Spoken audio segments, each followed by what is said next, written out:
The Austin Love Doctor, episode 009. What is an average penis size?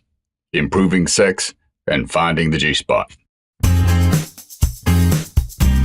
This is Dr. Charles Reynolds, inventor of the O-Shot, and thank you for joining Dr. Emily Porter, the Austin Love Doctor, as she openly discusses your most intimate questions regarding relationships, sex, and personal wellness through the eyes of a medical doctor who treats men and women for a variety of sexual issues using the latest medical advancements available.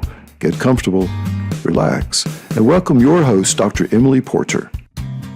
Hi there, it's Dr. Emily Porter, the Austin Love Doctor, and I have received several questions from my listeners about penis size, whether their penis is average or small, and what my experience has been as both a physician and also, I guess, as a woman, and then also are there ways to increase your penis? And I want to say that this is really common, so I'm not surprised that I've gotten several questions.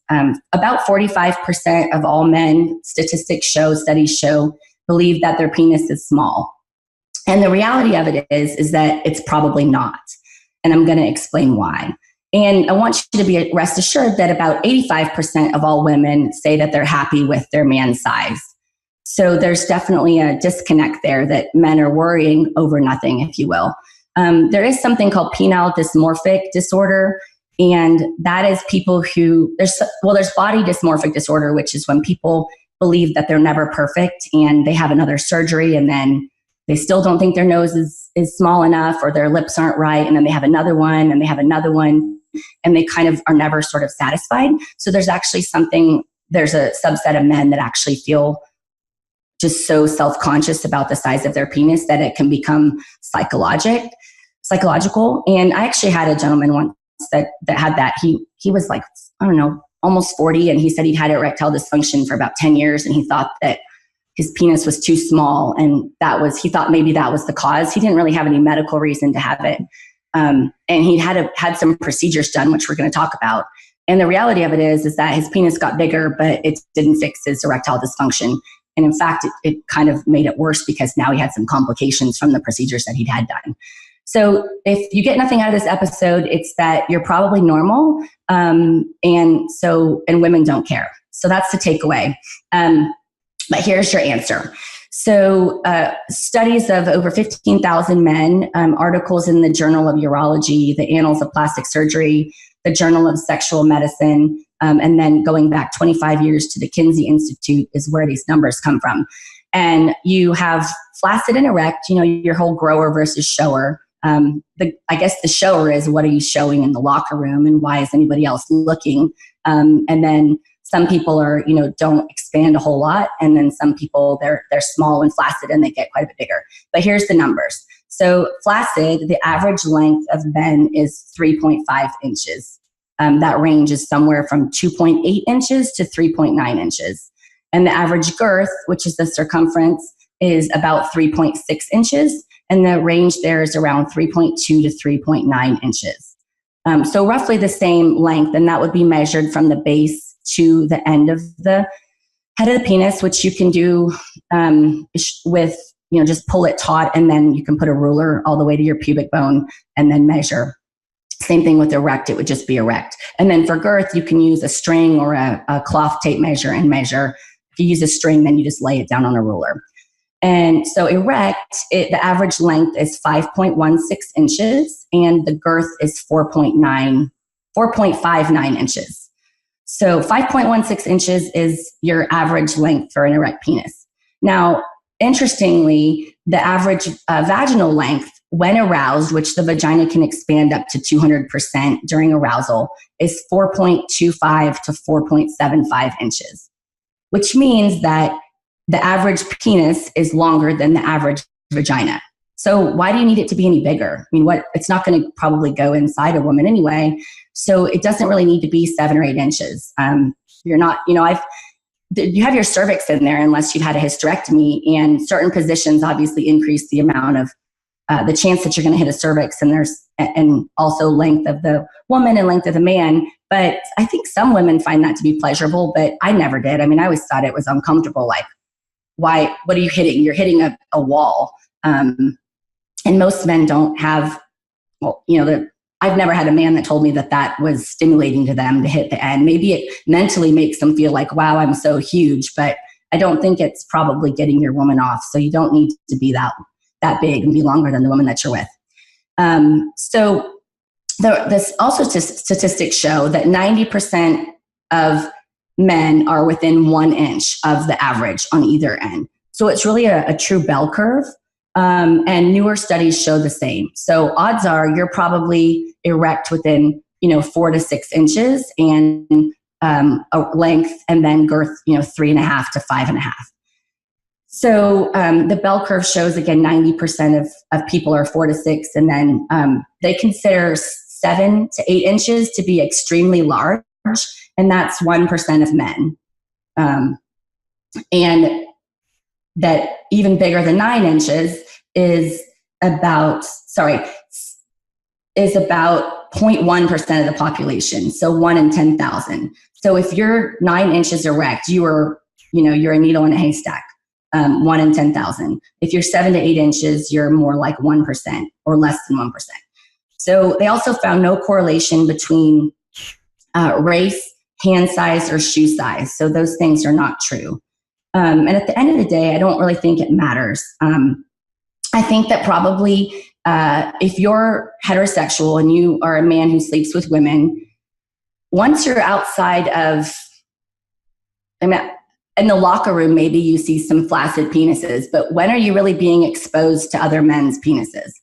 Probably on porn, right? So you're seeing porn stars erect, and they're porn stars for a reason. Right? So you're probably seeing that less than 1% of men. And so if that's your only comparison, if you're a straight man, then you're being really, really hard on yourself. No pun intended. Because you're comparing yourself to the 1%. We talk about wealth all the time and the top 1% or the top 10%. It's the same thing for women. You're worried about your breast size, or you're worried about your figure, and you're comparing yourself, little girls, to Cosmopolitan or to Victoria's Secret models, and it's setting you up for disappointment. So I hope that helps a little bit, at least in terms of people relaxing, that you're probably normal. And here's the thing, it doesn't matter if you're smaller. I've been with people of all sizes. I've been with circumcised men, uncircumcised men. I've been with a black man, a white man, different ages, younger than me, 15 years older than me, before I was married. And it never really mattered. The guy that I was with that probably had the smallest penis, he was like amazing at oral. And it didn't matter because, 90+% of orgasms are clitoral, and that's all external anyway. So if you're having sex with somebody and they're using an external vibrator like a Jimmy Jane Form 2 or the Lilo Sona Cruise is another good one. Some of those ones that you can use while you're having penetration, it's amazing. It doesn't matter how big you are if you're good at what you do and you're open to toys. And I think a lot of people use clitoral stimulation in some form, even when they're with somebody that's very big or bigger. So just own it. If you show that you're worried about it or you're upset and you're not confident, I think that's probably going to affect how you perform, and it's probably going to bother the woman more than if you just own it and act like it's not a big deal and just practice your skills, whether that be bringing in toys or using your mouth or your fingers or whatever, and just be the best lover that she's ever had. She's never going to tell her friends that you have a small penis. I never told anybody like, hey, he's really small. It was like, oh man, he's really good at oral.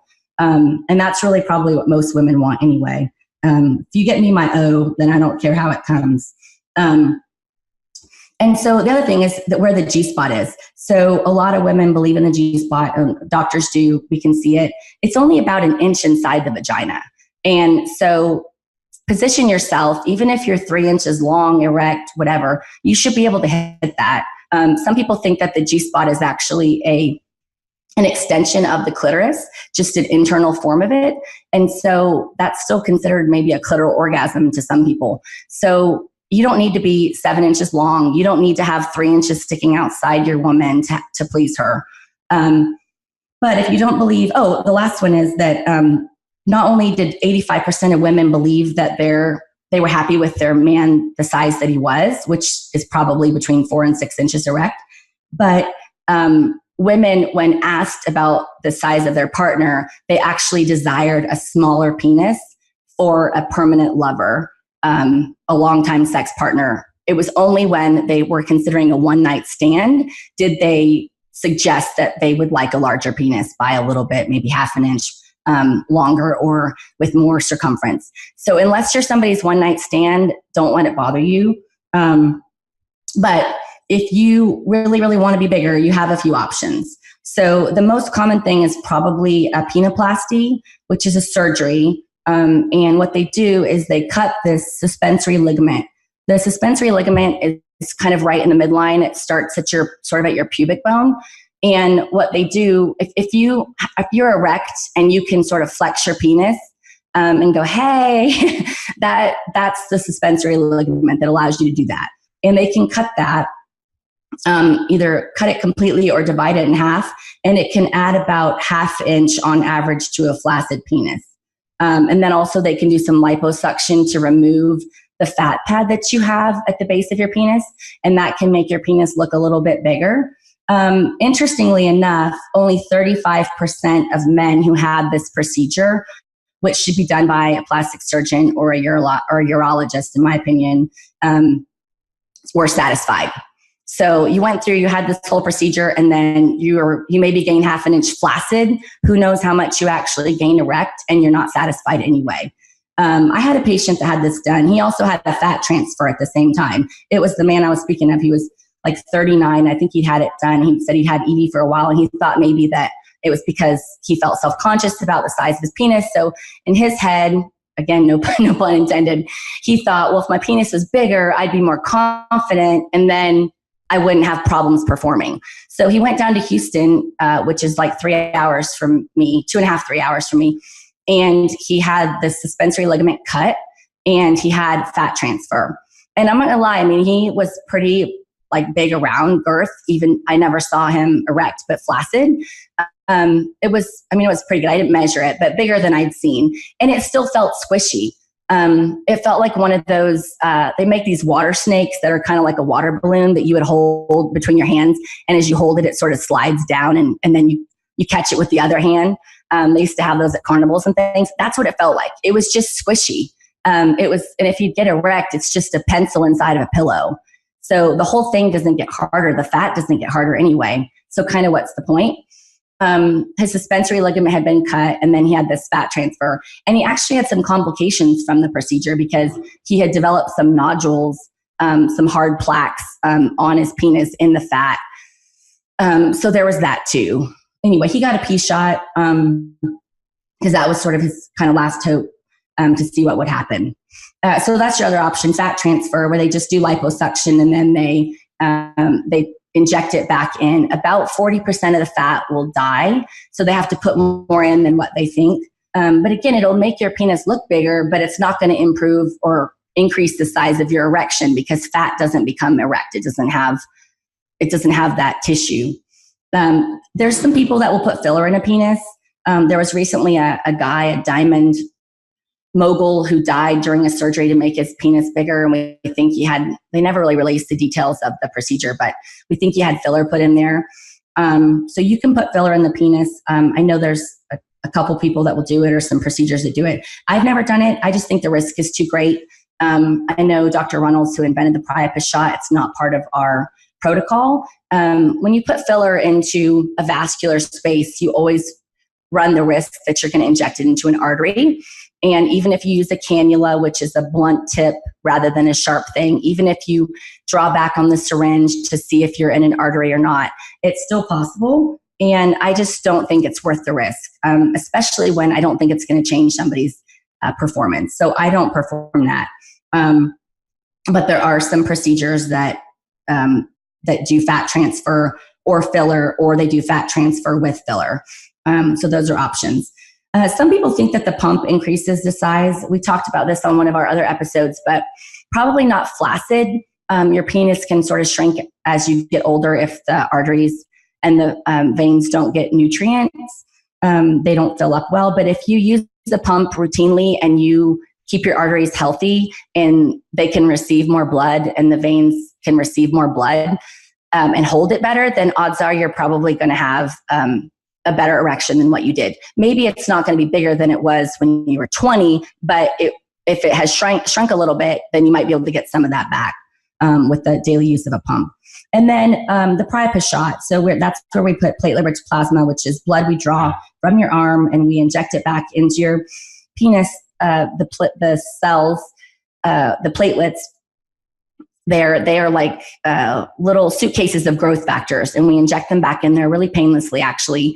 And they recruit stem cells. So you're going to grow new arteries, kind of grow new veins, some angiogenesis as they call it, and also some new nerves. And you use a pump for 6 weeks afterward, twice a day. And again, we talked about in another episode, using a pump sort of a few times a week, kind of as penis yoga, is probably in general a very good idea. But the Priapus shot, I would say probably 40% of men will get a 1/2 inch of girth. Sometimes you get some length. I've had some people that have gotten some length. I never promise anybody that they're going to get length or girth, because I think since it's not 90 to 100%, I tell them, look, this is not a reason to do this procedure, but if you benefit from it, then great. It might be kind of an added bonus. And I have seen on average probably around 1/2 inch, but probably 40 to 50% of men will get that. And they're happy for it. I mean, I had one man that said he wasn't really sure what all changes he had. And then his wife secretly told me that when they have anal, she can definitely tell that he's bigger around. So she's let him know that he got his money's worth, or at least she got her money's worth out of it. And then finally, for your scrotum, you can put Botox into a scrotum. There's some people that their scrotum kind of is tight, or it hangs pretty tight. It doesn't really relax and let down. The muscles there are there to protect the temperature of your sperm. They have to be kind of closely regulated. So when you're in your mom's womb, your scrotum is, your testicles are actually inside your abdomen. And then throughout development, they come down and they descend down through these inguinal canals into your scrotum, and they're there. And sometimes you'll have a baby that'll have what they call an undescended testicle. And if it hasn't resolved after, I think, about a year, 18 months, they'll usually do a surgery to bring it down so that you can detect testicular cancer. You don't have to worry about it twisting on its blood supply. So when you get warm, it's warm outside, or you take a warm shower, usually the testicles will hang down lower in the scrotum. And then if you get cold or nervous, or there's a reflex there called the cremasteric reflex, if somebody strokes the inside of your thigh, then the muscle will contract and then the testicles will go up higher. So you can actually inject Botox into the scrotum, and I do that in clinic. It's usually around 75 to 100 units. We numb the scrotum with numbing cream, and then if somebody's real anxious, we'll ice, and then we have some nitrous oxide we can give. It doesn't really hurt, but they're tiny little blebs that you put in the muscle. And what it does is it's just like Botox on the forehead. It kind of relaxes the muscle so that it can't contract as tight, and it'll have your scrotum will hang down lower. So some people in porn, or some people that are dancers, or just people, I had one guy that just said it was always kind of uncomfortably tight. He wanted to know whether having it hang a little bit lower and then not draw up so tight when he got cold would be more comfortable, and it was. So I think that's it. The only people that are really lengthening candidates from what I could see which would be with the suspensory ligament surgery and maybe the fat transfer and the fat pad removal, are people who are less than 3.5 inches erect. That's generally the consensus. So I think because the risk is probably greater than any benefit.